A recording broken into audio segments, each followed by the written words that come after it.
सदाशिवसमारम्भां शङ्कराचार्यमध्यमाम् अस्मदाचार्यपर्यन्तां वन्दे गुरुपरम्पराम्।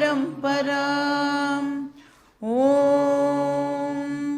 पार्थाय प्रतिबोधितां भगवता नारायणेन स्वयं व्यासेन ग्रथितां पुराणमुनिना मध्ये महाभारतम् अद्वैतामृतवर्षिणीं भगवतीम् अष्टादशाध्यायिनीम् अम्ब त्वामनुसन्ततामि भगवद्गीते भवद्वेषिणीं वसुदेवसुतं देवं कंसचाणूरमर्दनं देवकी परमानन्दं कृष्णं वन्दे जगद्गुरुं। मूकं करोति वाचालं पङ्गुं लङ्घयते गिरिं यत्कृपातमहं वन्दे परमानन्दमाधवम्। ॐ सहना भवतु सहनौ भुनक्तु सह वीर्यं करवावहै तेजस्विनावधीतमस्तु मा विद्विषावहै। ॐ शान्ति शान्ति शान्तिः। हरिः ॐ श्रीगुरुभ्यो नमः। हरिः ॐ। ஸோ நாம் வந்து இப்போது ஸ்திதப் பிரக்ஞ லக்ஷணம் அண்ட் ஸ்திதப் பிரக்ஞ சாதனானி இதை வந்து பார்த்துட்ருக்கோம். ஸோ எப்படி வந்து ஒரு ஸ்திதப் பிரக்ஞன் தன்னோட வாழ்க்கையை வாழ்வான் அப்படிங்கிறத பார்க்குறோம். அப்புறம் யாருக்காவது வந்து ஸ்திதப் பிரக்ஞனாக ஆகணும் அப்படின்னு ஆசை இருந்ததுன்னா என்ன பண்ணினா அந்த பர்சனால் வந்து ஸ்திதப் பிரக்ஞனாக ஆக முடியும் அதையும் வந்து நாம் பார்த்துட்டுருக்கோம். ஸோ ஒரு ஸ்திதப் பிரக்ஞன் அப்படின்னு சொன்னால் அந்த பர்சன் வந்து தன்கிட்டேயே ஆனந்தமாக இருப்பாள். வெளியில் எந்த ஒரு விஷயத்தையும் டிபெண்டு பண்ணி இருக்க மாட்டாள். எக்ஸ்டர்னல் கண்டிஷன்ஸ் என்னவாக இருந்தாலும் அந்த பர்சனுக்கு வந்து ஒரு பேலன்ஸ்டு மைண்டு வந்து அவைலபிளாக இருக்கும். இப்போ எல்லா சிச்சுவேஷன்லேயும் வந்து இந்த சமத்துவம் அப்படிங்கிறது இருக்கும். அப்புறம் அவருக்கு வந்து வீதராக பய குரோதகா அப்படின்னு பார்த்தோம். அப்போ வீதனா அது இல்லாமல் இருக்கிறது. என்னெல்லாம் இல்லாமல் இருக்கும்? ராக பய குரோத இதெல்லாம் வந்து ஜென்ரலாக இல்லாமல் இருக்கும். இப்போ எப்படி வந்து ஒரு பர்சன் இந்த மாதிரி ஆனார் அப்படின்னா, இப்போ ஸ்திதப் பிரக்ஞனா ஒருத்தர் ஆகணும் அப்படின்னா முதல்ல அவருக்கு என்ன இருக்கணும்? பிரக்ஞா அந்த பர்சனுக்கு இருக்கணும். ஞானம் இருந்தால் தான் அதுக்கப்புறமா அந்த ஞானத்தை நம்மளால் வந்து ஸ்திரம் ஆக்கிக்க முடியும். ஸோ பிரக்ஞாவாக ஆகாமல் ஸ்திதப் பிரக்ஞாவாக ஒரு நாளைக்கும் ஆக முடியாது. பிரக்ஞாவாக ஃபஸ்ட்டு எப்படி ஆகிறது? பிரக்ஞா அப்படின்னு சொன்னால் ஞானின்னு அர்த்தம். ஸோ ஞானியாக எப்படி முதல்ல ஆகிறது? நாம் என்ன பண்ணினா ஞானி ஆகலாம்? யார் ஒருத்தர் வந்து ஆத்ம ஞானத்தை அடையிறாளோ அவளை தான் ஞானின்னு சொல்கிறோம். ஆத்ம ஞானத்தை எப்படி அடையிறது? ஸ்ரவணம் அண்ட் மனனம் மூலமாக நமக்கு வந்து இந்த ஆத்ம ஞானமானது கிடைக்கிறது. What is shravanam? Systematic consistent study of scriptures for a length of time under a guru அப்படின்னு பார்த்தோம். அப்போது முதல்ல வந்து ஒருத்தர் சொல்கிறத நாம் காது கொடுத்து கேட்கணும். அதுக்கு குவாலிட்டி டைமை நம்மளால் வந்து முதல்ல ஸ்பெண்ட் பண்ண முடியணும். கீதா, உபனிஷத் இதெல்லாம் வந்து ஸ்ரவணம் பண்ணாமல் நமக்கு அறிவானது ஏற்படாது. சரி, இந்த அறிவு மட்டும் நம்மளுக்கு கிடச்சுடுத்துனா போருமா, இந்த அறிவை நம்ம ரிசீவ் பண்ணிட்டா போருமா அப்படின்னா கிருஷ்ணர் சொல்கிறார், அது மட்டும் போராது. இந்த ப்ராசஸில் உனக்கு என்ன ஆகும் அப்படின்னா, நீ கேட்க கேட்க நிறைய சந்தேகங்கள்லாம் உனக்கு வர ஆரம்பிக்கும். அப்போ என்ன பண்ணணும், சந்தேகத்தை நாம் நிவிருத்தி பண்ணிக்கணும். ஏன்னா சந்தேகம் இருந்ததுன்னு வச்சுக்கோங்களேன், டவுட்ஃபுல் நாலேஜ் தான் என்கிட்ட இருக்குது அப்படின்னா அதை நம்ம அறிவாக கன்சிடரே பண்ண முடியாது. அதுக்கு இல்லாமல் இருக்கிறதே பெட்டர் அப்படின்னு சொல்லலாம். அப்போ அந்த டவுட்ஸ் எல்லாம் நாம் கிளாரிஃபை பண்ணிக்கிற அந்த ப்ராசஸுக்கு பேர் மனனம். அப்படின்னா இப்போ நான் கேட்டு தெரிஞ்சுக்கிற இந்த விஷயம் எல்லாம் என்னுடைய புத்திக்கு கன்வின்சிங்காக இருக்கணும். என்னோட புத்தி அதை அக்செப்ட் பண்ணணும். இப்போ இது பிளாக் கலர் அப்படின்னா புத்திக்கு எந்த விதமான சந்தேகமும் இல்லாமல் இது பிளாக் கலர் அப்படின்னு புத்தி கன்வின்ஸ் ஆகிறது இல்லையா, அந்த மாதிரி அகம் ஆத்மா அப்படிங்கிற விஷயம் நம்மளுடைய புத்திக்கு கன்வின்சிங்காக இருக்கணும். அது அந்த கன்விக்ஷன் வர வரைக்கும் நம்மளுடைய ஸ்ரவணம் தொடரணும். ஸோ இந்த டவுட்ஸ் எல்லாம் பேரலெல்லாம் நாம் கிளாரிஃபை பண்ணிகிட்டே வரணும். நேச்சுரலாக நெக்ஸ்ட் கிளாஸ்லேயே நம்மளோட டவுட்ஸ் கிளாரிஃபை ஆகும். அப்படியும் ஆகலை அப்படின்னா எழுதி வச்சுண்டு டீச்சர்கிட்ட அதை கேட்கணும். ஸோ இந்த 2 ப்ராசஸை அண்டர்கோ பண்ணும் பொழுது, அதாவது ஸ்ரவணம் அண்ட் மனனமை அண்டர்கோ பண்ணும் பொழுது ஒரு பர்சன் பிரக்ஞாவாக ஆகிறான். சரி, பிரக்ஞாவாக ஆனால் போருமா, டவுட்லெஸ் நாலேஜ் மட்டும் இருந்தால் போருமா அப்படின்னா கிருஷ்ணர் சொல்கிறார், அது மட்டும் பத்தாது அப்படின்னு சொல்கிறார். ஏன்னா இப்போ இந்த நாலேஜ் எங்கே இருக்கும், புத்தியில் தான் இந்த அறிவானது இப்போ நமக்கு அவைலபிளாக இருக்கும். ஆனால் நாம் டே டு டே டிரான்சாக்ட் பண்ணும் பொழுது எந்த பர்சனாலிட்டி அஃபெக்ட் ஆகிறது, இமோஷனல் பர்சனாலிட்டி தான் எல்லாரும் அட்டாக் பண்ணுவாள். நம்ம அதுவும் ரொம்ப இமோஷ்னல் பர்சன் அப்படின்னு சொன்னால் நம்மளை அழ விடுறதுக்காகவே சுற்றி இருக்கிறவாள்லாம் பிளான்லாம் போட்டு பண்ணுவா இல்லையா. அப்போ அந்த மனசு இருக்குல்ல, அதை இப்போ நாம் ஸ்ட்ராங்காக ஆக்கணும். அப்போ அந்த புத்தியில் இருக்கிற அறிவை இப்போ நம்ம இமோஷ்னல் ஸ்ட்ரெங்க்த்தாக கன்வெர்ட் பண்ணணும். அந்த ப்ராசஸுக்கு பேர் நிதித்தியாசனம் அப்படின்னு பேர். ஸோ இமோஷ்னல் லெவல்லையும் நமக்கு இந்த சேஞ்சஸ் எல்லாம் இப்போது நடக்கணும். இப்போ நம்மளுக்கு கவலைப்படக்கூடாது இப்படிங்கிறது அறிவில்லையா? கவலைப்படக்கூடாது அப்படிங்கிறது ஒரு நாலேஜ் இல்லையா? இந்த நாலேஜ் இப்போ எங்கே அவைலபிளாக இருக்குது, நம்ம எல்லாருக்கும் புத்தியில் இருக்குது. ஆனால் கவலைப்படுறோமா இல்லையா? கவலைப்படுறோம்ல, அப்போனா அது இமோஷ்னல் ஸ்ட்ரெங்க்த்தாக இன்னும் கன்வெர்ட் ஆகலை. அந்த மாதிரி அகம் ஆத்மா அது எங்கே இருக்கும், கிளாஸ்லாம் கேட்டதுக்கப்புறம் புத்தியில் சூப்பராக ஒரு ஓரமாக உட்காந்துட்டுருக்கும். எதுக்கு பிரயோஜனப்படும், எப்படி வேஸ்ட்டாக கவலையும் பட்டுட்டே இருக்கோமோ சைடில், அந்த மாதிரி நான் இந்த உடம்பு, நான் இந்த மனசு அப்படிங்கிறதும் பேரலாக ஒரு பக்கம் நடந்துகிட்டே இருக்கும்.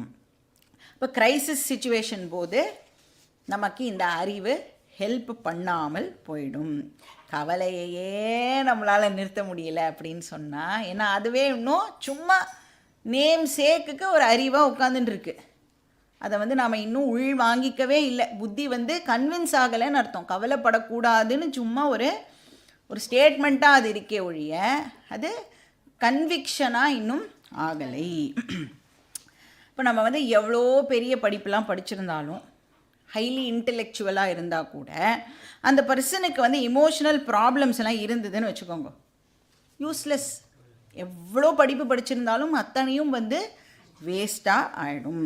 ஸோ அதனால் இந்த பிரக்ஞாவை இப்போது ஸ்தித பிரக்ஞாவாக கன்வெர்ட் பண்ணணும்.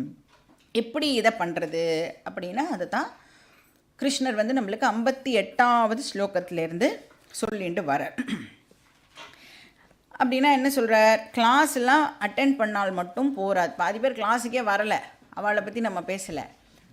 வரோம்ல, வந்தால் மட்டும் போருமா அப்படின்னா வந்தால் மட்டும் போராது. இப்போ வந்து கிளாஸ் அட்டென்ட் பண்ணுறோம், என்ன தெரிஞ்சுக்கிறோம் இந்த கிளாஸ்லேருந்து? உடம்புனா என்ன, மனசுனா என்ன, ஸ்தூல சரீரம்னா என்ன, சூக்ஷ்ம சரீரம்னா என்ன, அப்புறம் இந்த வேர்ல்டுனா என்ன, இந்த வேர்ல்டு எப்படி வந்தது, இதெல்லாம் நம்ம வந்து கிளாஸில் கேட்டு தெரிஞ்சுக்கிறோம். இப்போ இதெல்லாம் வந்து புத்திக்கு வந்து கிளியராக புரியறதா இல்லையான்னா நன்னா புரியுறது, கேட்கும் பொழுது நம்மளுக்கு நன்னா புரியுறது.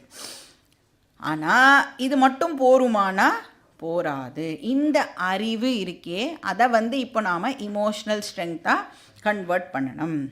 அதுக்கு வந்து 3 எக்ஸசைஸை வந்து கிருஷ்ணர் வந்து ப்ரிஸ்கிரைப் பண்ணுறார் அப்படின்னு சொல்லலாம். அதாவது பிரக்ஞாவை சித்தப் பிரக்ஞாவை ஆக்கிறதுக்கு கிருஷ்ணர் வந்து இங்கே இந்த ஸ்லோகங்களில் நம்மளுக்கு 3 எக்ஸசைசஸை கொடுக்குறார். என்னெல்லாம் அது? ஃபஸ்ட்டு ஒன்று என்னது? இந்திரிய நிகிரகம், சென்ஸ் கண்ட்ரோல் அப்படின்னு பார்த்தோம். அப்படின்னா என்ன அர்த்தம்?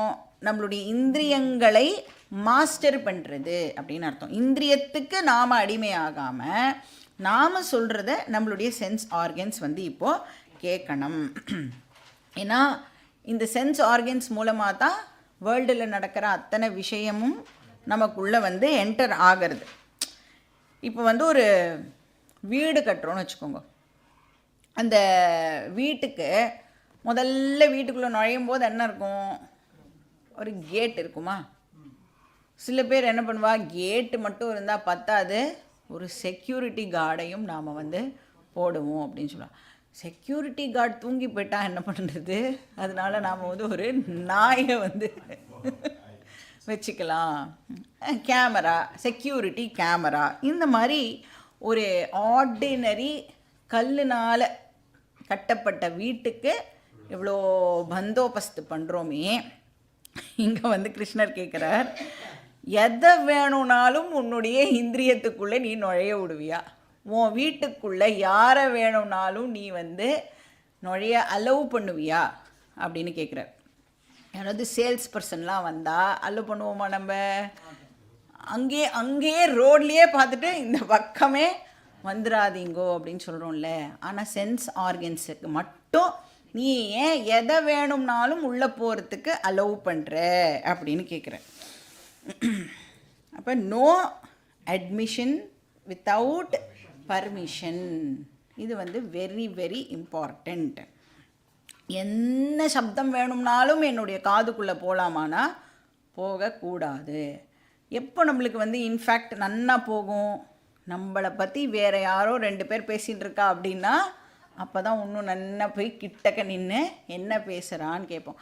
அந்த மாதிரி நம்மளை பற்றி பேசும் பொழுது நம்மளுடைய காது ஆட்டோமேட்டிக்காக க்ளோஸ் ஆகணும். அதுக்கு பேர் இந்திரிய நிகிரகம். ஸோ எதை வேணும்னாலும் என்னுடைய கண்ணு வந்து பார்க்கக்கூடாது. அப்போ இந்த சென்ஸ் கண்ட்ரோல் வந்து வெரி இம்பார்ட்டண்ட். நெக்ஸ்ட் என்ன எக்ஸசைஸு? மனோ நிகிரகம். இப்போ நாம் எவ்வளோ ட்ரை பண்ணினாலும் நமக்கே தெரியாமல் சில விஷயங்கள் வந்து உள்ளே போய்டுறது. காதை எப்போ பார் மூடியே வச்சுருக்க முடியுமா? இல்லை எப்போ பார் கண்ணை மூடிகிட்டே இருக்க முடியுமான்னா அதெல்லாம் இட் இஸ் நாட் பாசிபிள். இப்போ உள்ளே போய்டுறது. இப்போ என்ன பண்ணுறது? உள்ளே போயாச்சு. இப்போ எப்படி அதை நான் அகெயின் கண்ட்ரோல் பண்ணலாம்? அது அகெயின் யார் கையில் இருக்குது அப்படின்னா அதுவும் என்னுடைய கையில் தான் இருக்குது. இப்போ ஏதோ ஒரு டிஸ்டர்பிங் விஷயம் நமக்குள்ளேயே போயிடுத்துன்னு வச்சுக்கோங்களேன், காது வழியாக உள்ளே போயிடுத்து அப்படின்னா இப்போ அதை பற்றி நம்மளுக்கு ஞாபகம் வரும் இல்லையா? என்னை பற்றி வந்து இப்படி பேசிட்டாலேயாவா அப்படின்னு ஒரு சென்டென்ஸ் உங்களுக்கு ஞாபகம் வந்ததுன்னு வச்சுக்கோங்க. இப்போ என்ன பண்ணலாம்? நம்ம அதை பற்றியே யோசித்து பில்டப் பண்ணி அவளை நான் எப்படி இந்த மாதிரியெல்லாம் பேசலான்னு பிளான் பண்ணலாமா?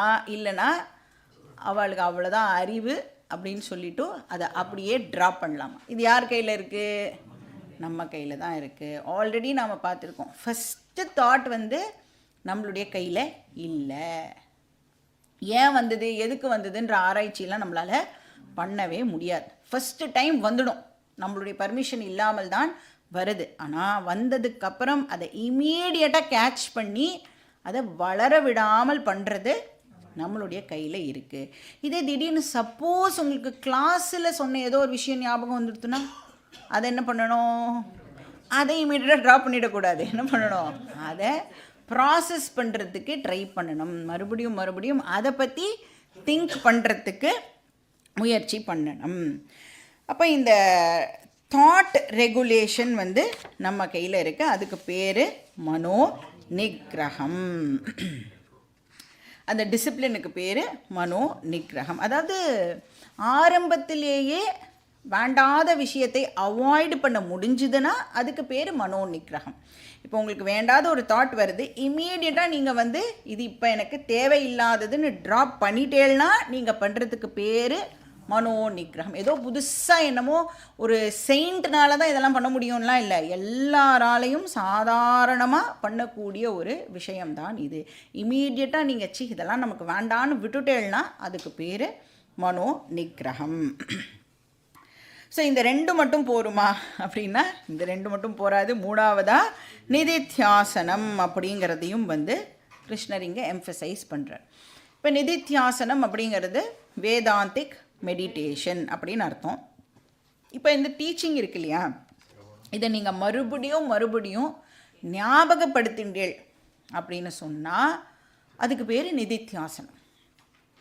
நான் இந்த உடம்பு கிடையாது அப்படின்னு ஒரு தாட் உங்களுக்கு திடீர்னு வந்துடுத்துன்னு வச்சுக்கோங்க. ஏன் வந்ததுன்னா தெரியாது, திடீர்னு வந்துடுத்து. இப்போ திருப்பியும் நீங்கள் வந்து அதை ரீப்ளே பண்ணி பண்ணி பார்த்தேல் அப்படின்னா அதுக்கு பேர் இப்போ என்ன? நிதித்தியாசனம். அந்த தாட்டை இப்போ நம்ம ரெகுலேட் பண்ணுறோம் இல்லையா, அந்த அந்த ப்ராசஸுக்கே இப்போ வேறு ஒரு பேர் கொடுக்குறோம். ஏன்னா டீச்சிங்கை நாம் வந்து மறுபடியும் மறுபடியும் கொண்டு வரதுனால அதுக்கு பேர் இப்போது நிதித்தியாசனம். அப்போ நான் உடம்பு கிடையாது. எப்படி நான் உடம்பு கிடையாது அப்படின்னு அதை அப்படியே வளர்த்துட்டே போகணும். இந்த உடம்பு வந்து பஞ்சபூதத்தினால ஆக்கப்பட்டிருக்கு. பஞ்சபூதம் வந்து ஜடம்.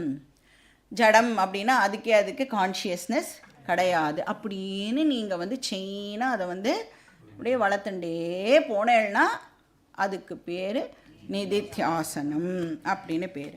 ஸோ இதை இப்படி நம்மளே உட்காந்துட்டு பண்ணலாம்.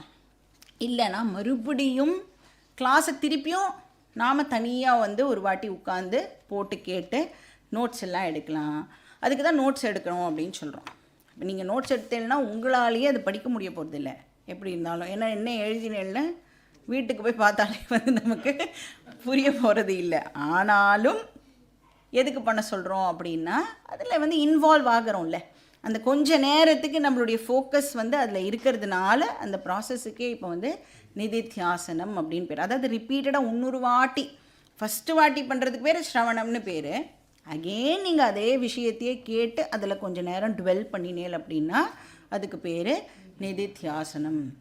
இல்லைன்னா உங்கள் வீட்டில் வந்து யாராவது மாட்டினான்னு வச்சுக்கோங்க, என்ன பண்ண, அதாவது எந்த வேலையும் இல்லாமல் சும்மா உட்காந்துருக்கானா அவளை கூப்பிட்டு உட்கார வச்சு இன்றைக்கி என்னெல்லாம் நடந்தது தெரியுமா, இன்றைக்கி கிளாஸில் என்ன சொன்னால் தெரியுமா, அப்போ என்ன பண்ணணும் அப்படின்னா சூடாக காஃபி டீ அதெல்லாம் கொடுத்துடணும் அவகிட்ட. அதை ஆற்றி சாப்பிட்றதுக்குள்ளே கடன்னு சொல்லி முடிச்சுட்டு வந்துடணும். ஏன்னா சூடாக கொடுத்துட்டேன்னா ஓட முடியாது அவளால். நீங்கள் சொல்கிறதையும் யாராவது கேட்குறதுக்கு ஒரு ஆள் வேணும் இல்லையா, அந்த மாதிரி அவளை நம்ம வந்து யூஸ் பண்ணிக்கலாம். அதுவும் நிதித்தியாசனம். ஸோ ரீலிவிங் ஸ்ரவணம் இஸ் கால்ட் நிதித்தியாசனம். அதனால தான் வந்து நீங்கள் பார்த்தீங்கன்னா சில பேர்லாம் என்ன பண்ணுவான்னா இங்கே வந்து ப்ராப்பராக நோட்ஸ் எடுக்க முடியல அப்படின்னு சொல்லி வீட்டில் போய் சாவகாசமாக உட்காந்துட்டு மெதுவாக கிளாஸ் கேட்டு அழகாக நோட்ஸ்லாம் எடுப்பாள். அது பேர் வந்து நிதித்தியாசனம் அப்படின்னு பேர். இப்போ மறுபடியும் கேட்கும் பொழுது என்ன ஆகிறது அப்படின்னா நாமளே வேண்டான்னு சொன்னால் கூட இந்த விஷயம் போய் நம்மளுடைய மனசில் ஆழமாக பதிஞ்சிடுறது. எப்படி வந்து இந்த அட்வர்டைஸ்மெண்ட்டெல்லாம் திருப்பி பார்க்கறது மூலமாக நமக்கே தெரியாமல் நாம் அந்த டியூனெல்லாம் பாடின்னு இருப்போம். நாம் வந்து அதை வேணும்ன்ட்டே கூட அதை வந்து அது என்னது அப்படின்னு கூட யோசிச்சிருக்க மாட்டோம். ஆனால் நமக்கே தெரியாமல் அந்த அட்வர்டைஸ்மெண்ட் வந்து ப்ளே ஆகிறது இல்லையா நமக்குள்ளே. அது மாதிரி இந்த நல்ல விஷயத்தை நாம் திருப்பி கேட்கறது மூலமாக நம்மளுடைய மனசில் இந்த விஷயம் நல்லா ஆழமாக வந்து பதியறது. இப்போ நம்மளால் வந்து சித்தப் பிரக்யன் அப்படின்னு நாம் வந்து சொல்லிக்க முடியாமல் கூட இருக்கலாம். இல்லை நான் வந்து ஜீவன் முக்தன் அப்படின்னு சொல்லிக்க முடியாமல் இருக்கலாம். ஆனால் நீங்கள் நல்லா கவனித்து பார்த்தீங்கன்னா முன்னாடி இருந்ததுக்கும் இப்போ இருக்கிறதுக்கும் நமக்குள்ள டெஃபினட்டாக ஏதாவது ஒரு சேஞ்சு கண்டிப்பாக நடந்திருக்கும். முன்னாடிலாம் நான் சின்ன விஷயத்துக்கே கோவப்படுவேன் அப்படின்னு யாராவது இருக்கலாம். ஆனால் இப்போ வந்து ரொம்ப பெரிய விஷயம் நடந்தால் கூட கொஞ்சமாக தான் எனக்கு கோபம் வருது அப்படின்னு ஏதோ ஒரு வகையில் நமக்கு வந்து ஒரு டிரான்ஸ்ஃபர்மேஷன் டெஃபினட்டாக வந்து நடந்திருக்கும். சில பேருக்கு கான்சென்ட்ரேஷன் இம்ப்ரூவ் ஆகிருக்கும். லிசனிங் ஸ்கில்ஸ் வந்து சில பேருக்கு முன்னாடிலாம் யார் சொல்கிறதையும் காது கொடுத்து கூட நாம் கேட்கவே மாட்டோம். நாம் பேசுகிறது தான் அப்படின்னு இருப்போம். ஆனால் இப்போ வந்து உட்காந்து கிளாஸ் கேட்கறனால என்ன இருக்கும், அடுத்தவா சொல்கிறதையும் நாம் கொஞ்சம் கேட்கணும் அப்படிங்கிற ஸ்கில்லு டெவலப் ஆகிருக்கும். ஏதோ ஒரு சேஞ்சு டெஃபினட்டாக நம்ம எல்லாருக்குள்ளேயும் வந்து நடந்திருக்கும். ஸோ 3வது எக்ஸசைஸ் வந்து நிதித்தியாசனம், டீச்சிங்லேயே வந்து டுவெல் பண்ணுறது. ஆனால் கிருஷ்ணர் வந்து இங்கே என்ன பண்ணுறாரு அப்படின்னா இந்த தமஹா இருக்குல்ல அதுக்கு வந்து கொஞ்சம் எக்ஸ்ட்ரா இம்பார்ட்டன்ஸை கொடுக்குறார். இப்போ நம்ம வந்து ஸ்லோகா நம்பர் 64 படிக்கணும்.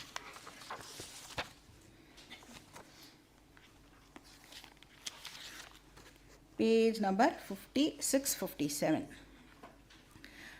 रागद्वेषवियुक्तैस्तु विषयानिन्द्रियैश्चरन् आत्मवश्यैर्विधेयात्मा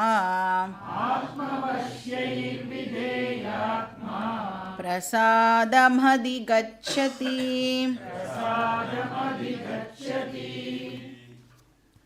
ஸோ தமஹா அதை பற்றி தான் இங்கே மறுபடியும் கிருஷ்ணர் வந்து சொல்கிறார்.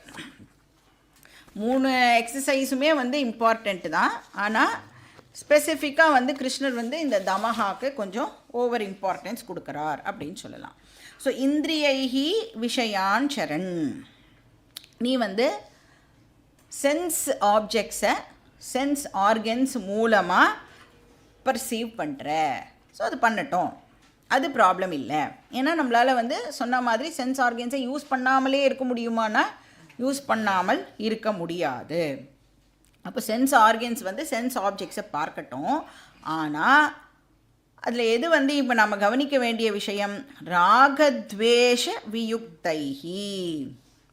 இப்போ இந்த சென்ஸ் ஆர்கன்ஸ் இருக்குல்ல அதுக்கு என்ன ஒரு கெப்பாசிட்டி இருக்குது அப்படின்னா, டக்குன்னு வந்து ஒரு ஆப்ஜெக்டை பார்க்கும் பொழுது என்ன பண்ணிடும், இது எனக்கு பிடிச்சது இது எனக்கு பிடிக்காதது அப்படின்னு டிசைட் பண்ணிடும். இது என்னோடய லைக் கேட்டகரி கீழே வரும், இது என்னுடைய டிஸ்லைக் கேட்டகரிக்கு கீழே வரும் அப்படின்னு வந்து இந்த லைக்கையோ டிஸ்லைக்கையோ வந்து அது ஏற்படுத்திக்க ஆரம்பிச்சிடும். அப்போ என்ன பண்ணணும், நாம் அலர்ட்டாக இருந்து அது மாதிரி எந்த விதமான லைக்கையோ டிஸ்லைக்கையோ ஏற்படுத்திக்காமல் நாம் வந்து இப்போ கேர்ஃபுல்லாக டீல் பண்ணணும். ராகா அப்படின்னா லைக்குன்னு அர்த்தம், பிடிச்சிருக்கு. துவேஷா அப்படின்னா டிஸ்லைக், பிடிக்கல. லைக்கும் மிஸ்கன்செப்ஷன் தான், டிஸ்லைக்கும் வந்து மிஸ்கன்செப்ஷன். லைக்குனா என்ன அர்த்தம், பிடிச்சிருக்கு அப்படின்னா எதனால் ஒரு விஷயம் வந்து எனக்கு பிடிச்சிருக்குன்னு சொல்கிறோம். ஏன்னா அந்த விஷயத்தை பார்த்தாலோ அதை என் கையில் வச்சுக்கிறதுனாலையோ இல்லை அதை கேட்டாலோ எனக்கு வந்து ஹாப்பினஸ்ஸு கிடைக்கிறது அப்படின்னு நான் தப்பாக அண்டர்ஸ்டாண்ட் பண்ணின்னு இருக்கிறதுனால இந்த சென்ஸ் ஆர்கன் வந்து எது மேலேயோ லைக் பண்ணுறது இல்லைனா எதையோ வந்து டிஸ்லைக் பண்ணுறது. அது மாதிரி டிஸ்லைக்கும் ஒரு மிஸ்கன்செப்ஷன். அது என்ன அண்டர்ஸ்டாண்டிங்கு, அது என்கிட்ட இருந்தாலோ அதை பார்த்தாலோ அதை கேட்டாலோ எனக்கு துக்கமாக இருக்குது அப்படின்னு ஒரு ராங் அண்டர்ஸ்டாண்டிங்கை நாம் வந்து இப்போது ஏற்படுத்தி வச்சுட்டுருக்கோம். ரெண்டுமே வந்து மிஸ்கன்செப்ஷன். அப்போ எந்த ஒரு விஷயத்துக்கும் நாம் வந்து இப்போது அடிக்ட் ஆகக்கூடாது. வேண்டவே வேண்டான்னு சொல்லக்கூடாது, இது இருந்தால் தான் ஆச்சு அப்படின்னும் நாம் வந்து சொல்லக்கூடாது. ஸோ ராகத்வேஷைஹி வியுக்தைஹி இந்திரியைஹி. அப்போ சென்ஸ் ஆர்கன்ஸ், இந்திரியைஹினா சென்ஸ் ஆர்கன்ஸ் இப்போ எப்படி இருக்கணும், அடிக்ஷன் ஃப்ரீயாக இருக்கட்டும். வியுக்தகா அப்படின்னா அது இல்லாமல் இருக்கட்டும். ராககாவும் வேண்டாம், துவேஷகாவும் வேண்டாம். அது மட்டும் இல்லை, இப்போ எப்படி இருக்கணும் அது சென்ஸ் ஆர்கன்ஸ் அப்படின்னா ஆத்மவஷ்யை.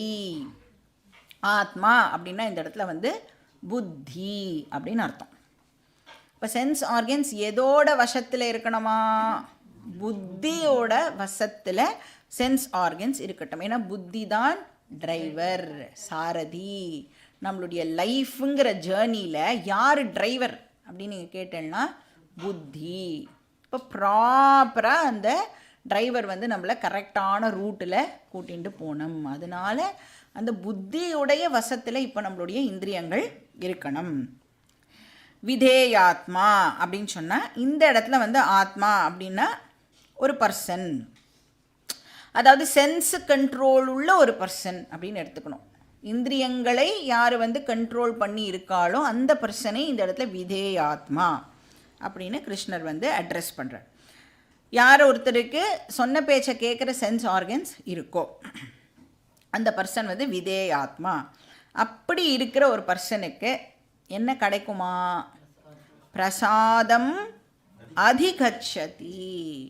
இப்போ அந்த பர்சனுக்கு தன்னுடைய மைண்டில் வயலண்ட் டிஸ்டர்பன்சஸ் எல்லாம் ஏற்படாது.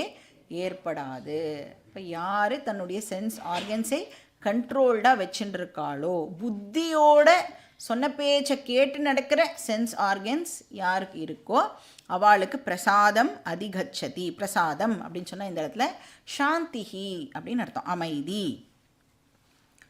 இப்போ மைண்டு வந்து அவளுக்கு காமாக இருக்கும் அப்படிங்கிறத தான் இங்கே வந்து கிருஷ்ணர் சொல்கிறார். ஸோ அனாவசியமான எந்த ஒரு ஆர்கியூமெண்ட்டோ இதுவோ அதுக்கெல்லாம் அவள் வந்து போவே மாட்டாள். ஆர்கியூமெண்ட்டே ஜென்ரலாக எதுக்கு பண்ணுறோம்? நாம் வந்து கரெக்டுன்னு ப்ரூவ் பண்ணுறதுக்காக பண்ணுறோம் இல்லையா? அந்த அர்ஜெல்லாம் போயிடும் நம்மளுக்கு. நாம் இவாக்கிட்ட என்ன நம்ம கரெக்டுன்னு ப்ரூவ் பண்ண வேண்டியிருக்குன்னு சொல்லி அதெல்லாமே வந்து அந்த பர்சன் ட்ராப் பண்ணிடுவார். ஸோ அதனால் அவருக்கு என்ன கிடைக்கிறது அப்படின்னா சாந்தி கிடைக்கிறது, அமைதியான மனசு வந்து இந்த பர்சனுக்கு இப்போ கிடைக்கிறது. இந்த மாதிரி ஒரு அமைதியான மைண்டில் தான் நம்மளால் என்ன ப்ராக்டிஸ் பண்ண முடியும்னா நிதித்தியாசனத்தை ப்ராக்டிஸ் பண்ண முடியும். அதை வந்து அடுத்த ஸ்லோகத்தில் சொல்கிறார். ஸ்லோகா நம்பர் 65. பிரசாதே சர்வதுக்கானாம் ஹானிரஸ்யோபஜாயதே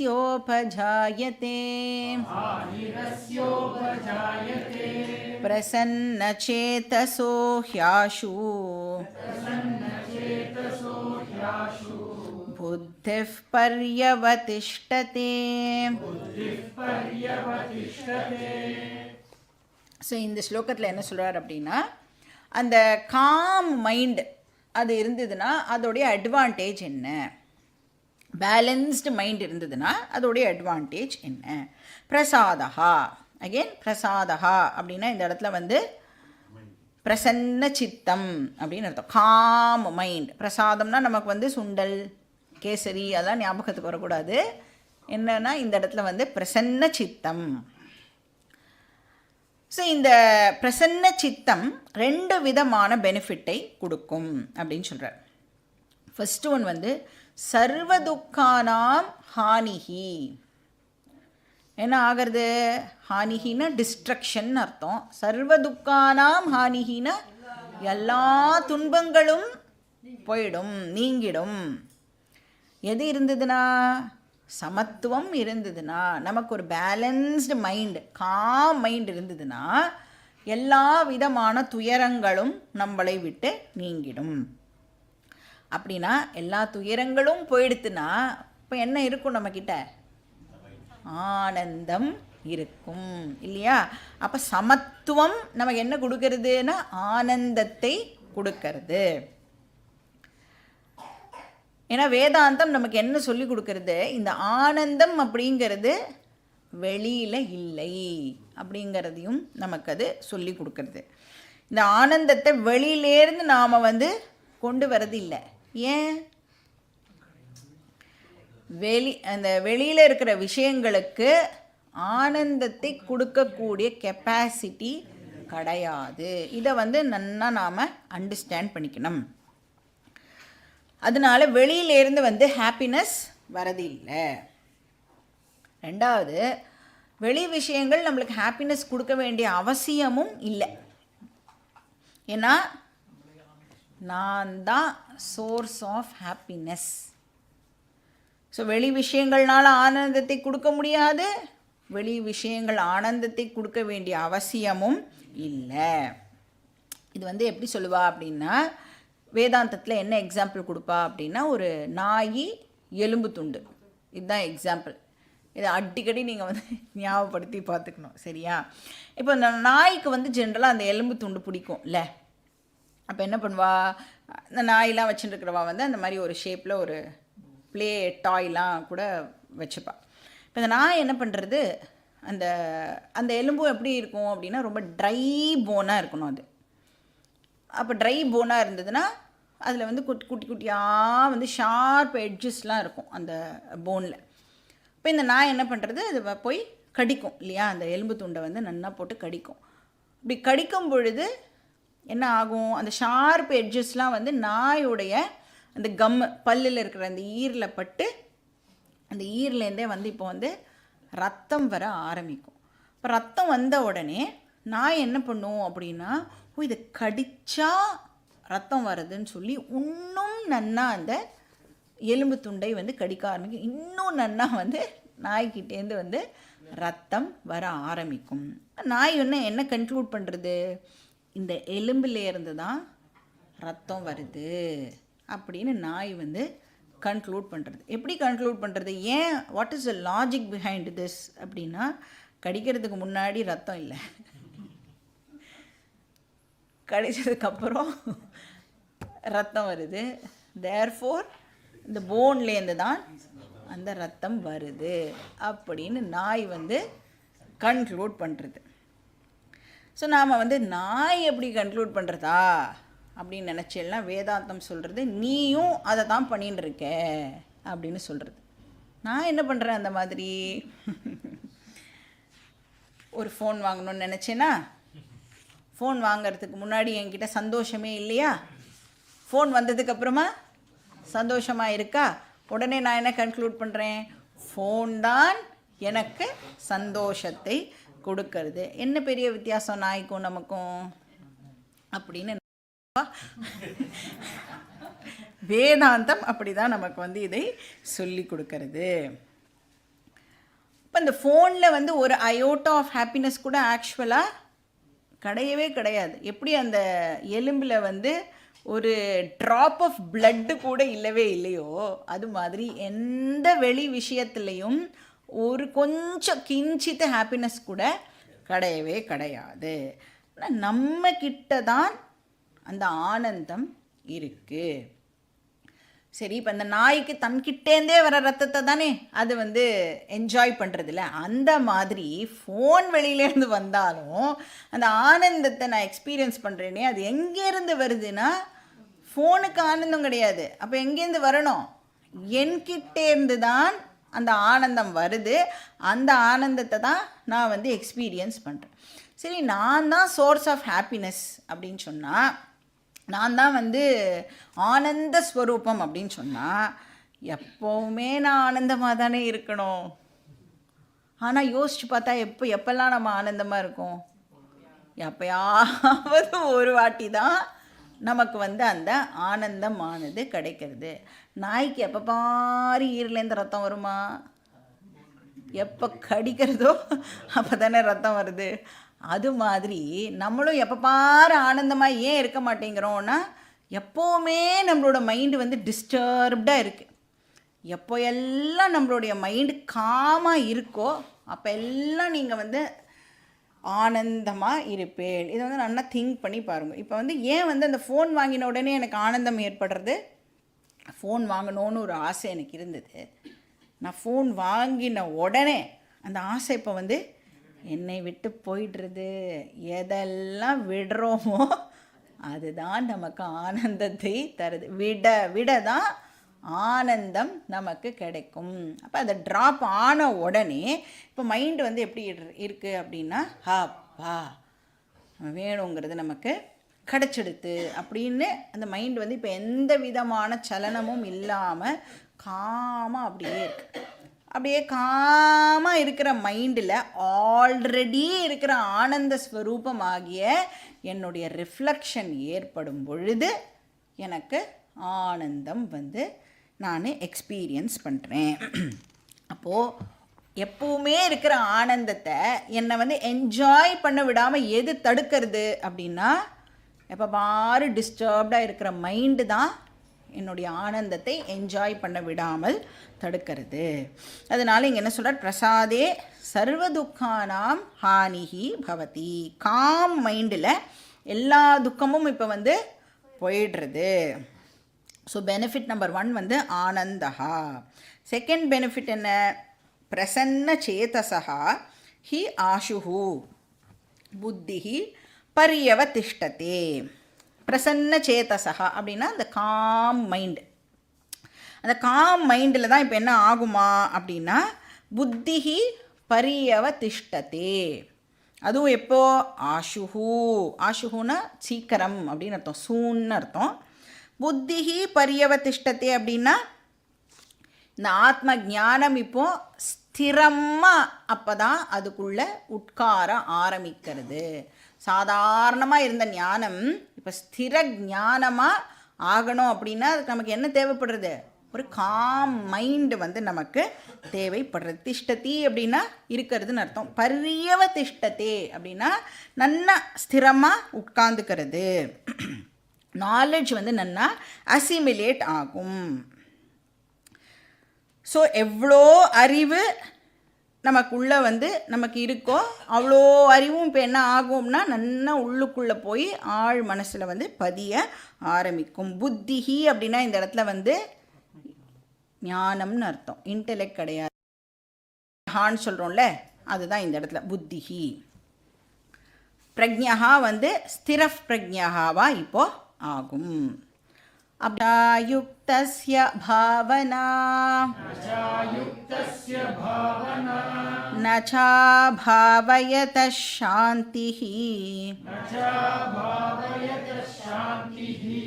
அசாந்தஸ்ய குதः சுகம். இப்போ இந்த ஸ்லோகத்தில் வந்து சமஹா தமஹா இது ரெண்டுத்தை பற்றியும் வந்து கிருஷ்ணர் சொல்கிறார். சமஹானா என்னது, மனோ நிகிரகம். தமஹானா இந்திரிய நிகிரகம். ஸோ ரெண்டுமே வந்து ஒவ்வொரு ஸ்டேஜ்லேயும் நம்மக்கிட்ட இருக்க வேண்டிய டிசிப்ளின் அப்படிங்கிறத இந்த ஸ்லோகத்தில் சொல்கிறார். ஸ்ரவணம், மனனம், நிதித்தியாசனம் இது மூணுத்துலேயும் இந்த ஷமஹா தமஹா நம்ம கூடவே இருக்கணும். இந்த 3 ப்ராக்டிஸ் பண்ணும் பொழுதும் ஷமதமா வந்து நம்ம கூட இருக்கணும். இப்போ ஸ்ரவணம் அப்படின்னு சொன்னால் கேட்கறதுன்னு அர்த்தம் இல்லையா, லிசனிங். இப்போ வந்து கேட்குறதுக்கு மைண்டு கண்ட்ரோல் இருக்கணுமா வேண்டாமா? இப்போ நம்ம வந்து டிசைடு பண்ணிட்டு தான் கிளாஸுக்கு வந்திருக்கோம் இல்லையா, புத்தியில் டிசைட் பண்ணியிருக்கோம். வேறு ஏதோ இந்த சண்டே ஈவினிங் வந்து வேறு என்னமோ பண்ணுறதை விட நம்ம போய் கீதா கேட்டோம் அப்படின்னா ஏதோ புண்ணியமாவது நமக்கு கிடைக்கட்டும். புரியறதோ புரியலையோ வந்து உட்கார்ந்தா ஒரு நல்லது வந்து நமக்கு நடக்கும் அப்படின்னு புத்தியில் டிசைடு பண்ணி வந்திருக்கோம். பட் புத்தி என்ன தான் டிசைட் பண்ணாலும் நிறைய பேருக்கு இப்போ என்ன இருக்குன்னா அவளுடைய மனசு வந்து அதுக்கு சப்போர்ட் பண்ணலை. இங்கே யாரெல்லாம் வந்திருக்கோமோ அவளுக்கு தான் ஆக்சுவலாக புத்தியை இப்போ மனசு வந்து சப்போர்ட் பண்ணி நம்மளால் இங்கே வர முடிஞ்சிருக்கு. நிறைய பேரால் ஏன் வர முடியல, புத்தியில் அவளுக்கு தெரியும் கீதா கிளாஸ் இஸ் வெரி இம்பார்ட்டண்ட்டுன்னு தெரியும். ஆனால் மனசு என்ன பண்ணிடுதோ அதை விட இம்பார்ட்டண்ட்டாக நான் உனக்கு வேறு ஒரு விஷயம் வச்சுருக்கேன், அதனால் கீதா கிளாஸ் தான் ஆன்லைனில் தான் எப்படியுமே வருமே, அப்புறம் கூட நம்ம கேட்டுக்கலாம், அது இது வந்து போனால் வராது அப்படின்னு சொல்லி வேறு ஒரு விஷயத்துக்கு அவளை வந்து மனசு இழுத்துண்டு போயிடுது. இப்போ அவளுக்கு வந்து நஷ்டமா லாபமா அப்படின்னா பகவானுக்கே வெளிச்சம். இப்போ ஸ்ரவணம் அப்படின்னு சொன்னால் அதுக்கே வந்து ஷமஹா வந்து வெரி இம்பார்ட்டண்ட், மைண்டு கண்ட்ரோல் வந்து வெரி இம்பார்ட்டண்ட். இப்போ நாம் வந்து இப்போது கிளாஸில் இங்கே உட்காந்துட்டுருக்கோம் அப்படின்னு சொன்னால் நம்மளுடைய சென்ஸ் ஆர்கன்ஸ் எல்லாம் இப்போ இப்படி இருக்கணும். காது வந்து இப்போது ஆக்டிவாக என்ன இங்கே டீச்சிங் நடக்கிறதோ அதை கேட்குறதுல காது வந்து இப்போது ஃபோக்கஸ் பண்ணணும். நாம் வந்து ஓ இவா இன்றைக்கி வரலையா, அவா வரலையா, அவள் வந்து என்ன கலர் சாரி போட்டுன்னு வந்திருக்கா, இப்படின்னு எல்லாம் பார்க்க ஆரம்பித்தோம் அப்படின்னு சொன்னால் என்ன ஆகும், கிளாஸ் வந்து போயிடும். இப்போ மைண்டோட அவைலபிலிட்டி இஸ் வெரி இம்பார்ட்டண்ட். இந்திரிய நிகிரகமும் வந்து வெரி வெரி இம்பார்ட்டண்ட். அதே மாதிரி மனனம் அப்படிங்கிற ப்ராசஸ்லேயும் இந்த சமதமா வெரி இம்பார்ட்டண்ட். நிதித்தியாசனத்துக்கு கேட்கவே வேண்டாம், சமதமா வந்து வெரி வெரி இம்பார்ட்டண்ட். இப்போ வந்து ஒரு ஸ்டூடெண்ட் வித்யார்த்தி அப்படின்னு சொன்னால் அந்த ஸ்டூடெண்ட் வந்து எப்படி இருக்கணும் அப்படின்னு சொல்லிட்டு ஒரு ஸ்லோகம் இருக்குது. என்ன ஸ்லோகம் அப்படின்னா, காக்க திருஷ்டி பகத்யானம் ஸ்வான நித்ரா ததைவச்ச அல்பாஹாரம் ஜீரணவஸ்திரம் ஏவம் வித்யார்த்தி லக்ஷணம். இதில் ஒன்று கூட நம்மக்கிட்ட யார்கிட்டையும் கிடையாது. காக்க திருஷ்டி அப்படின்னா காக்காவுடைய கான்சென்ட்ரேஷன். நீங்கள் காக்கா பார்த்தேன்னா, நீங்கள் அப்சர்வ் பண்ணலாம், கண்டுபிடிக்கலாம். அதோடைய கான்சென்ட்ரேஷன் வந்து ரொம்ப ரொம்ப பயங்கர ஃபோக்கஸ்டாக ஒரு வேலையை அது பண்ணும். பகத்யானம் அப்படின்னா அந்த கொக்கு என்ன பண்ணும், அதை அப்படியே வெயிட் பண்ணும். கரெக்டாக மீன் வந்து அப்போ நம்ம என்ன பண்ணணும், கரெக்டாக என்ன விஷயம் வருதோ அதை கேட்ச் பண்ணி உள்ளே போட்டுக்கணும். அப்படியே பார்த்துட்டு இருக்கக்கூடாது. ஸ்வான நித்ரா கொஞ்ச நேரம் தான், நாயெல்லாம் கொஞ்ச நேரம் தான் தூங்கும்ல, அந்த மாதிரி தான் நம்மளுடைய தூக்கமும் இருக்கணும். அப்போனா பாக்கி நேரங்கள்லாம் இது என்னது இது என்னது இது ஏன் எனக்கு இன்னும் புரிய மாட்டேங்கிறது, எப்படி நான் வந்து இந்த மோட்சங்கிற கோலை அடையிறது அப்படிங்கிற தாகம் நமக்கு இருந்துட்டே இருக்கணும். அல்பாஹாரம் கம்மியாக சாப்பிடணும். ஜீரண வஸ்திரம் சிம்பிள் லிவிங்னு அர்த்தம். படோடாபம் எல்லாம் பண்ணாமல் சிம்பிள் லிவிங். ஏவம் இதெல்லாம் வந்து வித்யார்த்தி லக்ஷணம். இப்போ கிளாஸில் ஃபுல்லாக கான்சன்ட்ரேஷன் இருக்கா அப்படிங்கிறத நாம் வந்து செக் பண்ணிக்கணும். ஸோ யாருக்கு வந்து ஷம அண்டு தம இருக்கோ ஆர் யாருக்கு இல்லையோ அவளை பற்றி தான் எங்கள் ஆக்சுவலாக பேசுகிறார். யாருக்கு இல்லையோ அவளை அயுக்தகா அப்படின்னு கிருஷ்ணர் சொல்கிறார். அப்போ யாருக்கு இருக்கோ அவள் யார், யுக்தகா யுக்த புருஷா அப்படின்னு சொல்லலாம். சமதம இல்லாதவாளை கிருஷ்ணர் வந்து இங்கே அயுக்தகா அப்படின்னு சொல்கிறார். அயுக்தஸ்ய புத்திஹி நாஸ்தி. யாருக்கு வந்து mind control and sense control இல்லையோ புத்திஹி நாஸ்தி அப்படின்னா இந்த இடத்துல வந்து அவளால் ஸ்ரவணம் அண்ட் மனனம் பண்ண முடியாது அப்படிங்கிறத இங்கே சொல்கிறார். ஸோ கீதாவோட லாங்குவேஜ்லேயே சொல்லணுன்னா அவளால் வந்து பிரக்ஞாவாகவே ஆக முடியாது இல்லையா. அந்த ஞானமே வந்து அவளுக்கு ஃபர்ஸ்ட் ஆஃப் ஆல் ஏற்படாது. புத்திஹி நாஸ்தினா பிரக்ஞா நாஸ்தி. ஸ்ரவண மனன ஜன்ய பிரக்ஞா ந சம்பவதி. அதாவது ஸ்ரவணம் மனனம் மூலமாக ஏற்படக்கூடிய ஞானம் இருக்கே அது அவளுக்கு ஏற்படாது. அது மட்டும் இல்லை, பாவனா அப்படி நாஸ்தி. இப்போ சமதம இல்லை அப்படின்னா பாவனானா இந்த இடத்துல நிதித்தியாசனம்னு அர்த்தம். நிதித்தியாசனமும் வந்து நாட் பாசிபிள். இந்த நிதித்தியாசனம் இருக்குல்ல, இது வந்து ஒரு பெரிய topic. It's an independent topic. இது வந்து 6வது அத்தியாயம் முழுக்க கிருஷ்ணர் வந்து இதை பற்றி தான் சொல்ல போகிறார். அதனால் அதை பற்றி தெரிஞ்சுக்கணுன்னா நீங்கள் வந்து கண்டினியூஸாக வந்தேன்னா தான் 6வது அத்தியாயத்துக்கு நம்மளால் போக முடியும். அப்போ தான் அதை பற்றி நம்மளால் தெரிஞ்சுக்க முடியும். ஸோ இப்போதைக்கு நிதித்தியாசனம்னா வேதாந்திக் மெடிடேஷன் அப்படின்னு வச்சுக்கோங்க. ஸோ சமதம இல்லாமல் நம்மளால் வந்து அதை ப்ராக்டிஸ் பண்ண முடியாது. அப்போ ஸ்ரவணம் மனனம் நிதித்தியாசனம் 3த்துக்குமே நமக்கு சமதம தேவைப்படுறது. இப்போ இது 3ம் பண்ணலைன்னா, ஸ்ரவணம் மனனம் நிதித்தியாசனம் 3ம் பண்ணலைன்னா என்ன ஆகுமா, அபாவயதா சாந்திஹி நாஸ்தி. சாந்தி அவனுக்கு கிடைக்காது. அப்போ வந்து இந்த கீதா கிளாஸ் அட்டென்ட் பண்ணுறோமே, எதுக்காக நாம் அட்டென்ட் பண்ணுறோம்? சும்மா அகாடமிக் நாலேஜ்க்காக. நான் வந்து இப்போ எல்லோரும் சொல்வாள் நான் இந்த கிளாஸ் போகிறேன், நான் அந்த கிளாஸ் போகிறேன். நம்மளுடைய பேர குழந்தைலாம் வந்து நான் வந்து கராத்தே கிளாஸ் போகிறேன், நான் வந்து வீணா கிளாஸ் போகிறேன். அந்த மாதிரியா நாமெல்லாம் வந்து இங்கே கிளாஸ் அட்டன் பண்ணிட்டு இருக்கோம்? நானும் கிளாஸுக்கு போகிறேன், நீ மட்டும்தான் போவியா அப்படிங்கிறதுக்காக நாம் இங்கே கிளாஸு அட்டெண்ட் பண்ணலை. இது வந்து அகடமிக் நாலேஜுக்காக நாம் இந்த கிளாஸை அட்டெண்ட் பண்ணலை. ஆனாலும் இதை கிளாஸ் அப்படின்னு தான் சொல்கிறோம். ஏன்னா இதை வந்து டிஸ்கோர்ஸ், பிரவச்சனம், கதா காலக்ஷேபம் அப்படிலாம் சொல்ல முடியாது. ஏன் சொல்ல முடியாது அப்படின்னா, கதா காலக்ஷேபம்னா நீங்கள் எப்போ வேணால் வரலாம், எப்போ வேணால் எழுந்து போகலாம், உங்களுக்கு பிடிச்சதுன்னா உட்காரலாம், பிடிக்கலன்னா கிளம்பலாம், நடுவில் வந்து தூங்கினாலும் ஓகே. ஏன்னா விட்ட எங்கே நீங்கள் மிஸ் பண்ணாலோ அதை வந்து இந்த சீரியல்லாம் வந்து ஒரு 2-3 வாரம் பார்க்கலண்ணா, 4ஆவது வாரம் பார்த்தேன்னா நீங்களே புரிஞ்சுட்டுருவேல்ல அந்த 2-3 வாரம் என்ன நடந்தது. அந்த மாதிரி கதா காலக்ஷேபத்தில் நம்மளால் வந்து கெஸ் பண்ணிட முடியும். தூங்கி போயிருந்தா கூட இதுதான் நடந்திருக்கும் அப்படின்னு நம்மளால் கெஸ் பண்ண முடியும். இப்போ கிளாஸில் நீங்கள் தூங்கிட்டேன்னா கெஸ் பண்ண முடியுமானா பண்ண முடியாது. அப்போது ஸ்கூலில் எப்படி வந்து சின்சியராக கமிட்டடாக உட்காந்து படிக்கிறோமோ அந்த மாதிரி படிக்கணும். ஆனால் ஸ்கூலில் படிக்கிற படிப்பு அகடமிக்ஸு. ஆனால் இது அகடமிக்ஸ் கிடையாது. ஆனால் இது நம்மளுக்கு ப்ராக்டிக்கல் பெனிஃபிட்டை கொடுக்க போகிறது.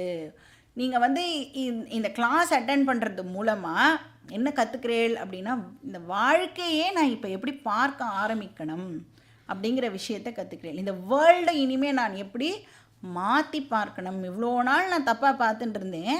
இப்போ கிருஷ்ணர் வந்து டீச் பண்ணுறது மூலமாக நான் எப்படி ஆக்சுவலாக இந்த வேர்ல்டை எப்படி நான் பார்க்கணும், இந்த லைஃப்பை நான் எப்படி ப்ராப்பராக யூஸ் பண்ணணும் அப்படிங்கிற விஷயத்தை எல்லாம் நாம் வந்து கற்றுக்கிறோம். அப்போ இது வந்து ஸ்கூல் மாதிரி கிளாஸுன்னு சொல்கிறோம். ஆனால் இந்த அகடமிக் பர்பஸுக்காக நாம் படிக்கிறது இல்லை.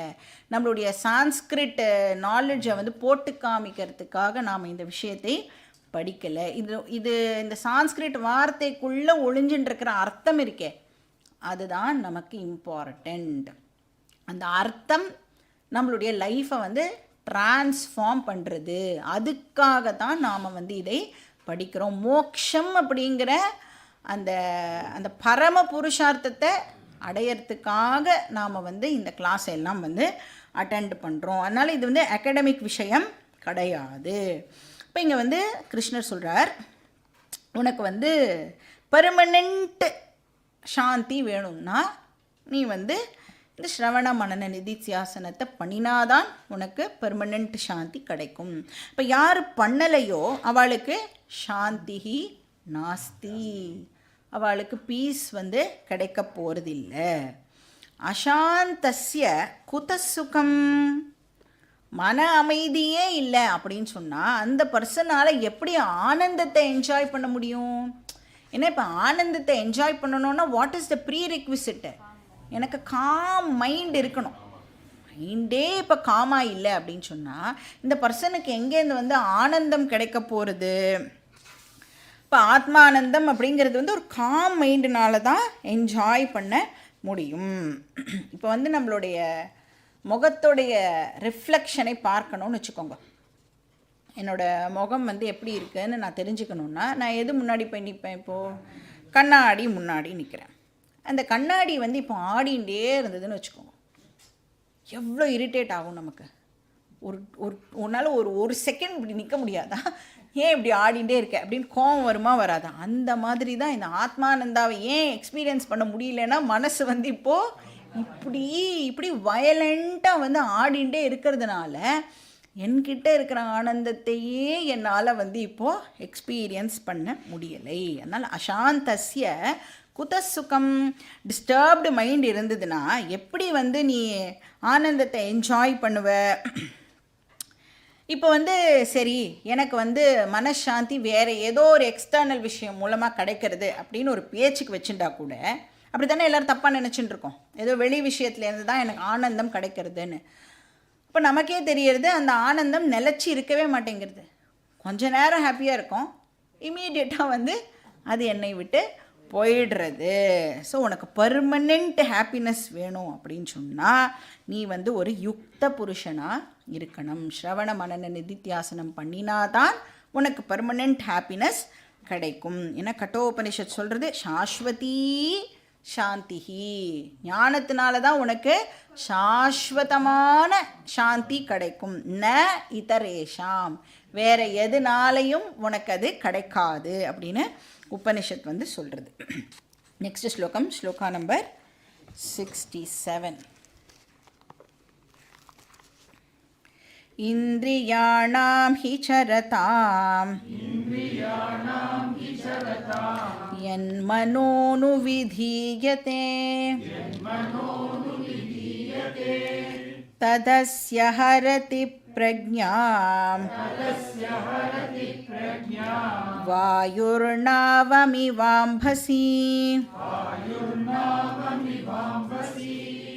So 67 and 68 again கிருஷ்ணர் வந்து இங்கே இந்திரிய நிகிரகம் பற்றி சொல்கிறார். தமஹா. ஸோ தமஹா இல்லைன்னா ஆத்ம ஞானம் ஏற்படாது அப்படின்னு சொல்கிறார். ஏன்னா நம்ம வந்து எவ்வளோ பெரிய ஒரு மகாத்மா இப்போ பேசின்னு இருக்கான்னு வச்சுக்கோங்களேன், அவ பேச்சை வந்து நாம் கேட்டுகிட்டே இருந்தாலும் நம்மளுடைய சென்ஸ்லாம் வேறு எங்கேயோ இப்போ வந்து சுற்றின்னு இருந்தது அப்படின்னு சொன்னால் கேட்டு ஒரு பிரயோஜனமும் இல்லை, ஞானம் வந்து ஏற்படாது. இல்லைனா என்ன பண்ணுவோம் அப்படின்னா, இப்போ வந்து கிளாஸே நடக்கிறதுன்னு வச்சுக்கோங்களேன், எது வந்து கிளாஸ் முடிஞ்ச உடனே நமக்கு ஞாபகம் இருக்கும் அப்படின்னா, கிளாஸில் சொன்ன ஜோக்கு நல்லா ஞாபகத்தில் இருக்கும். அந்த ஜோக்கே ஏதோ ஒரு விஷயத்துக்காக சொல்லப்பட்டிருக்கோம், அந்த விஷயத்தை விட்டுட்டோ ஜோக்கை மட்டும் பிடிச்சிப்போம். ஸோ தமஹா இஸ் வெரி வெரி இம்பார்ட்டண்ட். ஜோக்கை என்ஜாய் பண்ணலாம். அப்போ ஏன்னா வந்து ஜோக்கெலாம் இல்லாமல் கிளாஸ் எடுத்தால் எப்படி இருக்கும்னா ரொம்ப ட்ரையாக இருக்கிற மாதிரி இருக்கும். அதனால் ஜோக்கெலாம் வந்ததுன்னா நல்லா என்ஜாய் பண்ணலாம். ஆனால் கூடவே என்ன ஞாபகம் வச்சுக்கணும், எதுக்காக இது வந்து சொல்லப்பட்டது. இப்போ இந்த நாய், எலும்பு அதெல்லாம் வந்து நமக்கு ஞாபகத்துக்கு வரணும். நாம் ஏதோ ஒரு விஷயத்தை பார்த்து இதுதான் எனக்கு சந்தோஷத்தை கொடுக்கும், இது எனக்கு வேணும் அப்படின்ன உடனே நமக்கு வந்து மைண்டில் என்ன தாட் வரணும், நாய் எலும்பு நமக்கு அது ஞாபகத்துக்கு வரணும். ஸோ இந்த மெயின் டீச்சிங்கை விட்டுட்டு வேறு எல்லாத்தையும் வந்து பிடிச்சிக்கக்கூடாது. அப்போ தமஹா இருந்ததுனா தான் என்ன தாத்பரியமோ அதை வந்து நம்மளால் கேட்ச் பண்ண முடியும். இல்லைன்னா என்ன பண்ணுவோம், இப்போ வந்து அதுக்கு ஒரு எக்ஸாம்பிள் கூட சொல்லுவாள். ஒரு டீச்சர் வந்து மேக்ஸ் டீச்சர்னு வச்சுக்கோங்களேன், அவன் வந்து குழந்தைகளுக்கு வந்து மேக்ஸ் சொல்லி கொடுத்துட்டுருக்கா. அப்போது ஒரு பென்சில் 2 ரூபானா 3 பென்சில் எவ்வளோ ரூபா அப்படின்னு இந்த குழந்தைக்கு சொல்லி கொடுத்துட்டுருக்கா. இப்போ பாக்கி குழந்தைகள்லாம் வந்து 2 into 3 போட்டுருக்கும் பொழுது ஒரு குழந்தை மட்டும் எழுந்து சொல்கிறது, ஒரு பென்சில் 2 ரூபா கிடையாது, ஒரு பென்சில் 4 rupees. ஸோ எதை நாம் வந்து கான்சென்ட்ரேட் பண்ணுறோம் அப்படிங்கிறதும் வந்து வெரி வெரி இம்பார்ட்டண்ட். தாத்பரியம் இஸ் வெரி வெரி இம்பார்ட்டண்ட். பாக்கி அந்த சைடில் இருக்கிற விஷயங்களில் நம்மளுடைய கவனம் போகக்கூடாது, அந்த விஷயத்தை நாம் வந்து கேட்ச் பண்ணிக்கணும். ஸோ இந்திரியாணாம் ஹி சரதாம் யன்மனோனு விதீயதே. சப்போஸ் இந்திரியங்கள் வாண்டர் பண்ணித்தேன்னு சொன்னால், சரதி அப்படின்னு சொன்னால் கிரேசிங்னு அர்த்தம், மேயறதுன்னு அர்த்தம். கிருஷ்ணரே என்ன வார்த்தை யூஸ் பண்ணியிருக்கார் பாருங்க. இந்த மாடு வந்து புல்லெல்லாம் மேயறா மாதிரி நம்மளுடைய இந்திரியங்கள் அங்கங்கே இப்படி போயிட்டு போயிட்டு வந்ததுன்னா, ஏன்னா மாடு என்ன பண்ணுவோம், எங்கெல்லாம் பச்சை கலராக இருக்கோ அங்கெல்லாம் போகும்ல, அந்த மாதிரி எதெல்லாம் நம்மளை அட்ராக்ட் பண்ணுறதோ அங்கெல்லாம் நம்மளுடைய இந்திரியங்கள் போச்சு அப்படின்னா, அது மட்டும் இல்லை, யன்மனோனு விதீயதே மனஹா அனுவிதீயதே. இப்போ வந்து இந்திரியங்கள் போகிறதுக்கு பின்னாடி என்ன போகிறது, இப்போது மனசும் அதை ஃபாலோ பண்ணி போச்சு அப்படின்னா, அதே தான் கண் போன போக்கிலே கால் போகலாமா, கால் போன போக்கிலே மனம் போகலாமா, மனம் போன போக்கிலே மனிதன் போகலாமா, போச்சுன்னா ஞானம் ஏற்படாது அப்படின்னு சொல்கிறார். அப்படியே சப்போஸ் உனக்கு ஞானம் ஏற்பட்டுடுத்து, ஏதோ பண்ணி அப்படி இப்படி நீ வந்து விட்டு விட்டு வந்து கூட இந்த ஞானத்தை அடைஞ்சிட்ட அப்படின்னு சொன்னால், இங்கே கிருஷ்ணர் சொல்கிறார், அந்த வாண்டரிங் சென்ஸ் ஆர்கன்ஸ் இப்போ என்ன பண்ணிடுமா, அந்த ஞானத்தை திருடிண்டு போயிடும் அப்படின்னு சொல்கிறார். அந்த நாலேஜ் வந்து என்கிட்ட இருக்கிறதுக்கு என்னுடைய வாண்டரிங் சென்ஸ் ஆர்கன்ஸ் அலோவ் பண்ணாது. தத் அஸ்ய பிரக்ஞாம் ஹரதி. அந்த சுத்தர மனசு, சுத்தர சென்ஸ் ஆர்கன்ஸ் என்ன பண்ணுமா, பிரக்ஞாம் ஹரதி, அந்த நாலெட்ஜை அப்படியே வந்து தூக்கிண்டு போயிடும். அதுக்கு வந்து ஒரு எக்ஸாம்பிளும் வந்து இங்கே கிருஷ்ணர் கொடுக்குறார். சப்போஸ் இப்போ வந்து ஒரு பர்சன் போட்டில் ட்ராவல் பண்ணுறார் அப்படின்னு சொன்னால், இப்போ போட்டை வந்து இந்த டைரக்ஷனில் தான் நாம் வந்து ஓட்டணும் அப்படிங்கிறதுக்கு அந்த துடுப்பு இருக்கும்ல, துடுப்பு ஆக்சுவலாக என்ன பண்ணுறது, டேர்ன் பண்ணுறதுக்கெலாம் நம்ம வந்து யூஸ் பண்ணிக்கிறோம். சப்போஸ் அந்த துடுப்பு இல்லை, டைரக்ஷனை கண்ட்ரோல் பண்ணுற அந்த துடுப்பு இல்லைன்னா இப்போ அந்த போட்டை என்ன பண்ணும், அது வந்து எது டைரக்ட் பண்ணும், காற்று வந்து போட்டுடைய டைரக்ஷனை இப்போது டிசைடு பண்ணும். அப்போ அதுக்கு அகெயின்ஸ்டாக தானே நாம் வந்து அந்த துடுப்பு போட்டு கரெக்டான டைரக்ஷனில் போக ட்ரை பண்ணுறோம். அப்போ அந்த துடுப்பு வந்து நம்மளுடைய சென்ஸ் ஆர்கன்ஸ், அது வந்து ப்ராப்பராக வச்சுருந்தோம் அப்படின்னு சொன்னால் நம்மளால் ப்ராப்பராக நம்மளுடைய ஜேர்னியை பண்ண முடியும். அதனால் இங்கே என்ன சொல்கிறார், வாயுஹு நாவம் இவ அம்பசி. வாயுஹு நாவம் அப்படின்னா வாயு வந்து எப்படி அந்த போட்டை, அதாவது தண்ணியில், அம்பசின்னா தண்ணியில் போகிற போட்டை வந்து எப்படி அது இப்படி இப்படி ஆட்டி விடுமோ.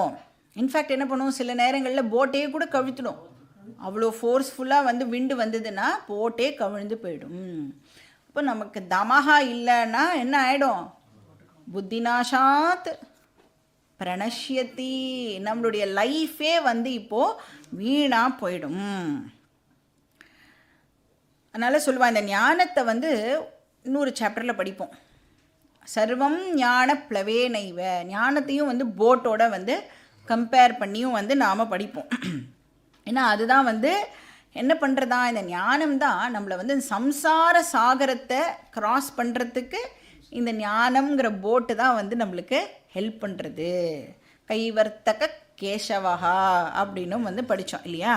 இப்போ வெளிமுகமாக சுற்றுற சென்ஸ் ஆர்கன்ஸ் வந்து நாலெட்ஜையே டிஸ்ட்ராய் பண்ணக்கூடிய சக்தி அதுக்கு இருக்குது. அதனால் நாம் வந்து sense control is very very important. சமதம ரெண்டுமே இம்பார்ட்டண்ட். இப்போ வந்து நெக்ஸ்ட் ஸ்லோகத்தில் ஆக்சுவலாக இந்த டாப்பிக்கை கன்க்ளூட் பண்ணுறார். ஸ்லோகா நம்பர் 68. தஸ்மாத்யஸ்ய மகாபாஹோ நிக்ருஹீதானி சர்வஷः இந்திரியாணீந்திரியார்த்தேப்யः தஸ்ய பிரக்ஞா பிரதிஷ்டிதா. இப்போ இந்த ஸ்லோகத்தோட ஸ்தித பிரக்ஞா டாபிக் வந்து கன்க்ளூட் ஆகுது. ஸோ என்ன சொல்கிறார், தஸ்மாத். தஸ்மாத் அப்படின்னா தேர்ஃபோர். என்ன பண்ணணும் இப்போது, எஸ்ய இந்திரியாணி நிகிருஹீதானி. இப்போ சென்ஸ் ஆர்கன்ஸை ஒருத்தர் வந்து கண்ட்ரோல்டாக வச்சுக்கணும், இந்திரியங்களை நிகிரகம் பண்ணணும் அப்படின்னு சொல்கிறார். எதுலேருந்து சென்ஸ் ஆர்கன்ஸை இப்போ நான் கண்ட்ரோல் பண்ணணும், இந்திரிய அர்த்தேபியா, சென்ஸ் ஆப்ஜெக்ட்ஸ்லேருந்து சென்ஸ் ஆர்கன்ஸை நாம் வந்து கண்ட்ரோல்டாக வச்சுக்கணும். சர்வஷா அப்படின்னா கம்ப்ளீட்டாக, டோட்டலாக அப்படின்னு அர்த்தம். அகெயின் இங்கே வந்து நிகிரகம் அப்படின்னு சொன்னால் சப்ரஷன்னு தப்பாக புரிஞ்சிக்கக்கூடாது. என்ன பண்ணணும்னா கண்ட்ரோல் பண்ணணும், மேனேஜ் பண்ணணும், ரெகுலேட் பண்ணணும். அந்த ஆறு மாதிரி, இப்போ ஆறு ஓடுறது அப்படின்னு சொன்னால் அந்த ஆறு அப்படியே விட்டுட்டா என்னாகும், ஆறு தண்ணி வேஸ்ட்டாக போகும். இல்லை நீங்கள் வந்து ஃபோர்ஸ்ஃபுல்லாக அதை கண்ட்ரோல் பண்ணினா என்னாகும், உடச்சிண்டு வெள்ளம் ஏற்படுறதுக்கும் வந்து சான்ஸ் இருக்குது. அப்போ அதனால் அது எப்படி ரெகுலேட் பண்ணுறா, அந்த ஜலத்தை டேமு கட்டி ப்ராப்பராக அதை சேனலைஸ் பண்ணுறது மூலமாக அந்த வாட்டரை வந்து நம்ம யூஸ் பண்ணிக்கிறோம் இல்லையா. அந்த மாதிரி நம்மளுடைய சென்ஸ் ஆர்கன்ஸை நாம் ப்ராப்பராக ரெகுலேட் பண்ணணும். ஸோ மனசையும் இந்திரியத்தையும் வந்து டோட்டலாக சப்ரெஸ் பண்ண சொல்லலை, ஆனால் அதுக்காக டோட்டலாக ஃப்ரீயாகவும் விடக்கூடாது. நமக்கு அதை ப்ராப்பராக யூஸ் பண்ண தெரியணும். இப்போ நான் வந்து பண்ணுற ஆக்டிவிட்டி கரெக்டா அப்படின்னு நாமளே ஒரு வாட்டி நம்மளை கேட்டுக்கணும். பண்ணலாமா கூடாதா, ஜஸ்ட்டு பண்ணுறதுக்கு முன்னாடி குயிக்காக குவெஸ்டின் பண்ணிவிட்டு கரெக்டாக தப்பா, தர்மமாக அதர்மமா அப்படின்னு மட்டும் கேட்டுட்டோம் அப்படின்னா டெஃபினட்டாக நம்ம வந்து கரெக்டான விஷயத்தை மட்டுமே பண்ணுவோம். இப்போ ஏதோ ஒரு தாட் வந்துடுது, இந்த தாட் ஓகேவா நாட் ஓகேவா, என்டர்டெயின் பண்ணணுமா என்டர்டெயின் பண்ணக்கூடாது, இப்படி நீங்கள் குயிக்காக ஏதாவது ஒரு கவலைப்பட ஆரம்பிக்கும் போதோ இல்லை வேறு ஏதோ ஒரு விஷயம் நடக்கும்பொழுதோ குயிக்காக கேட்டுட்டேன்னா நீங்கள் அலர்ட்டாக ஆயிட்டேல் அப்படின்னு தெரிஞ்சாலே நேச்சுரலாக வந்து ரெகுலேட் பண்ண ஆரம்பிச்சிருக்கேள் அப்படின்னு அர்த்தமாகுது. ஸோ ஈஸியாக வந்து நாம் ஷம தம வந்து ப்ராக்டிஸ் பண்ணலாம். ஸோ நிகிரகம் அப்படின்னு சொன்னால் சேனலைசேஷன், டைரக்ட் பண்ணுறது அப்படின்னு அர்த்தம். ஸோ சேனலைஸ் பண்ணுறது வந்து வெரி வெரி இம்பார்ட்டண்ட். ஸோ தஸ்மாத் யஸ்ய இந்திரியாணி இந்திரிய அர்த்தேபியா சர்வசா நிகிரஹீதானி தஸ்ய பிரக்ஞா பிரதிஷ்டிதா. யார் ஒருத்தர் தன்னுடைய இந்திரியங்களை இந்திரிய விஷயங்கள்லேருந்து கம்ப்ளீட்டாக நிகிரகம் பண்ணுறாளோ கண்ட்ரோல் பண்ணுறாளோ அந்த பர்சனுக்கு பிரக்ஞா பிரதிஷ்டிதா, ஞானம் ஸ்திர ஞானமாக ஆகிறது. அந்த பர்சன்னால் தான் ரிசீவ் பண்ண நாலெட்ஜை இமோஷ்னல் ஸ்ட்ரெங்க்டாக ஈஸியாக கன்வெர்ட் பண்ண முடியும், நல்லா உள் வாங்கிக்க முடியும் அப்படின்னு சொல்கிறார். பாக்கி டீட்டெயில்ஸ் நெக்ஸ்ட் கிளாஸில் பார்க்கலாம்.